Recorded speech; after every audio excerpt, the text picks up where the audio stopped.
I wanted to ask you, we have a couple of minutes about something that we never got a chance to talk to you about. I think it was during the Democratic Convention. We were all there covering it. You had interviewed Roland Martin, the CNN correspondent, who is often, portrayed on CNN as a Democrat. I mean, he's a Democrat, he's a liberal, he's an Obama supporter, he's African-American, and he was really defending Obama on the Rick Warren pick. I remember when Hillary Rosen, who is a lesbian commentator on CNN, she was battling with him about this.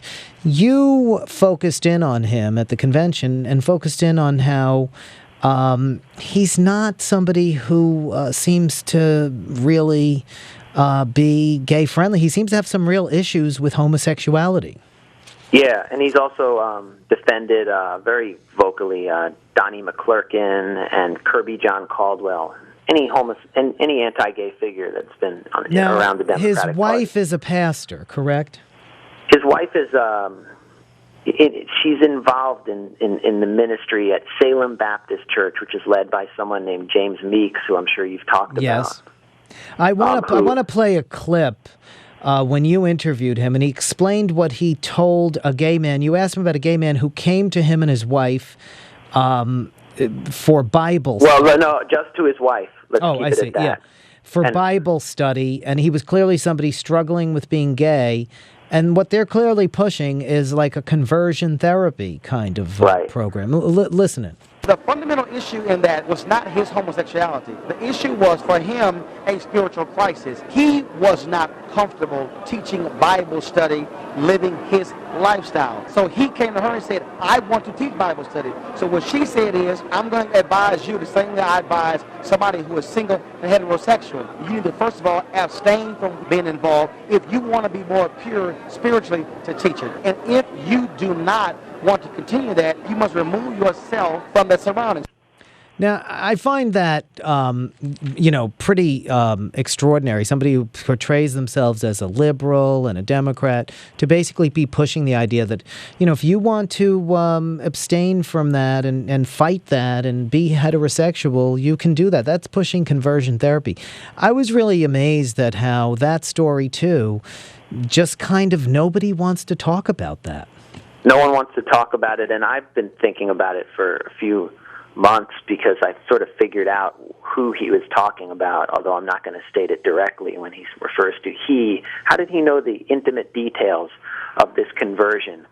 And I received an angry email from Roland Martin right after I posted that video saying, she converted one man, and it was that man's choice to make that decision, and it's not for you to judge that man. Well, who was that man? Who is he? Donnie McClurkin? No.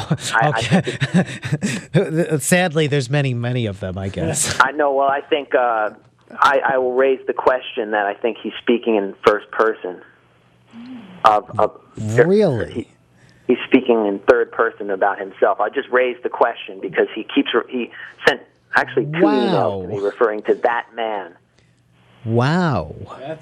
And that's a common is there story, any reason to believe that beyond just the conversation? I'm sorry? Is there any reason to believe that just beyond the conversation itself? I can't state it as a fact. It just, all the evidence, his tone just points to that he's so adamant about this one man, and he won't say who it is, but he knows the personal, intimate details of this man's conversion, and he won't name him. Interesting. And he speaks about it, so he gets so offended when he... He also said gays are like... This was Roland Martin, the CNN contributor. Gays are like promiscuous straight guys. I want to play that. Let's say if I'm a single man, and I want to teach Bible study, but I'm sitting there still hanging on all my single guys, and we're sitting there making road trips because we all want to hit women. Let's see, now all of a sudden, I have to change something in my life if I'm bothered by that. Yeah. So he sees it as if you're gay, you're just a sex maniac, basically. Yeah, you're basically on a road trip to Las Vegas or something, is what he said. Yeah. I mean, Max, I'm just curious about how the rest of the media, obviously, you're up there, you send stuff around, people watch it, people see it. Was there just like a blanket freeze out of that? Yeah, it was completely ignored, and I think I got a lot of negative feedback because at the time Roland Martin was a big Obama supporter, and Right. people were so enraptured with Obama that they didn't want to look at the more subtle issues going on within the Democratic Party, and that there was sort of a push by, the anti-gay wing of the evangelical church to nest itself inside the Democratic Party